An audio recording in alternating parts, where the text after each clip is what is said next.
सुश्री Kalli Purie, vice chairman India Today group, Supriya Prasad, due director India Today group. सबसे पहले मैं आभार व्यक्त करना चाहता हूं कि आपने मुझे इस कार्यक्रम में आमंत्रित किया है।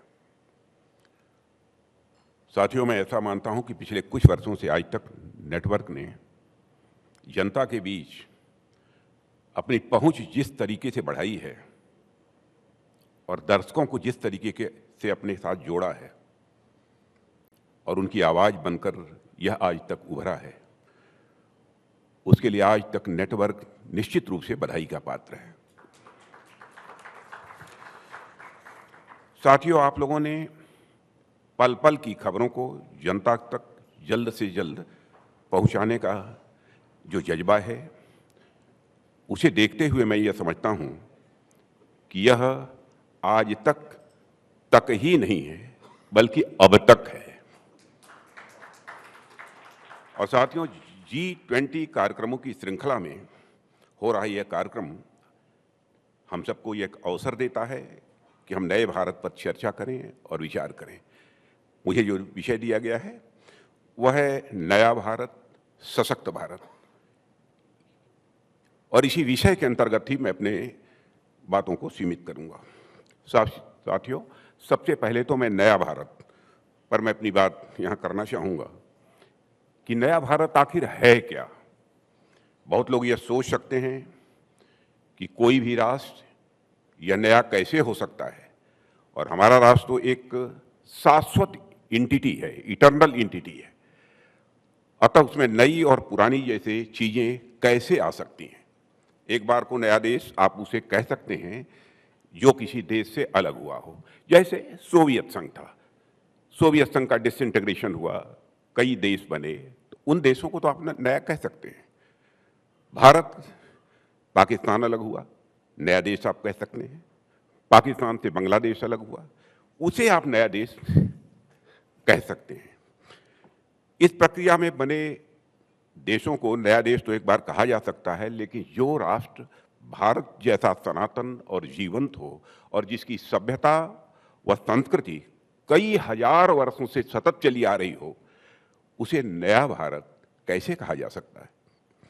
लेकिन आप जब इन प्रश्नों की गहराई में जाएंगे तो स्वाभाविक रूप से आप ये देखेंगे कि नए भारत का अर्थ अपने राष्ट्रीय विचारों में, अपने राष्ट्रीय व्यवहार में और अपने राष्ट्रीय संस्कारों में नए होने से है।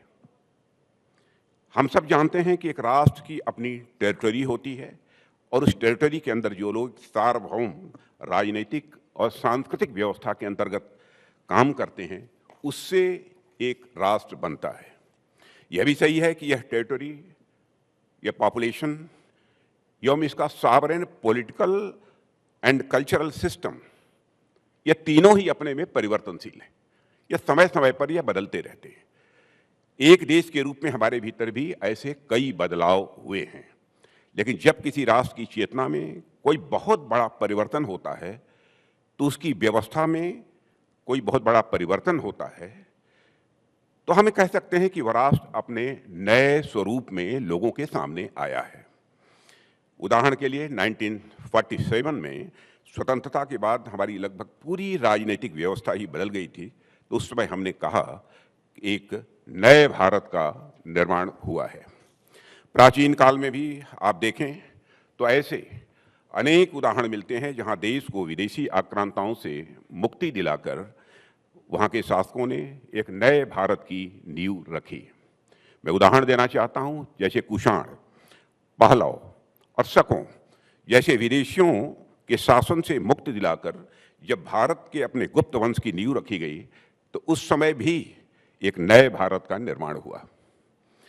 ठीक वैसे ही जब आज हम नए भारत के निर्माण की बात करते हैं, तो आप देख सकते हैं कि जब 21वीं शताब्दी का दूसरा दशक आया, तो भारत में एक नई चेतना का प्रसार हुआ था, और उसमें भी 2014 तो एक युगांतकारी परिवर्तन का यह वर्ष था। 2014 के बाद जो परिवर्तन भारत में हुए, वह बहुत बड़े परिवर्तन थे। मैं बहुत अधिक विस्तार में तो नहीं ले जाना चाहूँगा, लेकिन संक्षेप में ही आपके सामने मैं बातें रखूँगा। वह परिवर्तन क्या थे? वह चाहे सिस्टेमिक चेंज की बात हो या फिर आइडियोलॉजिकल चेंज की बात हो, यह बदलाव जो भी हुए हैं वह बहुत ही दूरगामी हैं। जैसा कि प्रधानमंत्री जी ने लाल किले के प्राचीर से भी कहा था कि बीते 9 साल और हमारे आने वाले 25 साल, अगले 1000 साल तक भारत के भविष्य को ये प्रभावित करेंगे। यह जो नया भारत निर्मित हो रहा है वह अधिक समृद्ध है, समर्थ है, यह सुरक्षित है और आत्मविश्वास से भरा हुआ यह भारत। कुल मिलाकर मैं कहूं कि यह नया भारत एक सशक्त भारत है। इस सशक्त भारत की शुरुआत मैं 2014 से करना चाहूँगा, लेकिन मैं ऐसा कतई नहीं कहूँगा कि यह जो परिवर्तन हुए वे सभी 2014 के बाद ही प्रारंभ हुए, ऐसा मैं नहीं कहूँगा।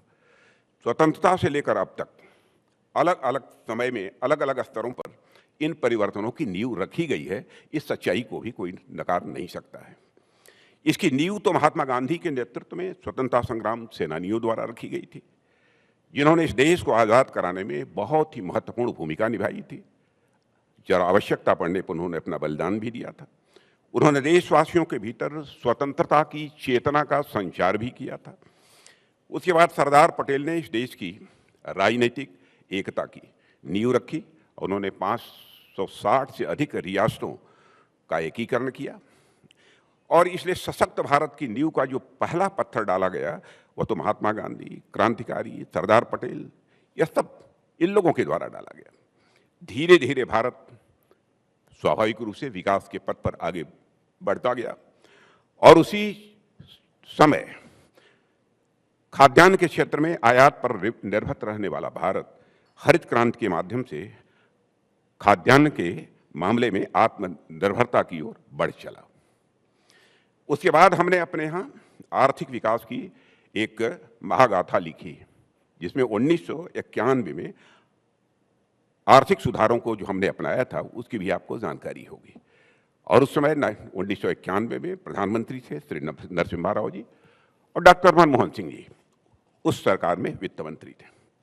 उन आर्थिक सुधारों के माध्यम से हम अपने नागरिकों की क्षमता पर विश्वास करके एक मार्केट इकोनॉमी की तरफ आगे बढ़े।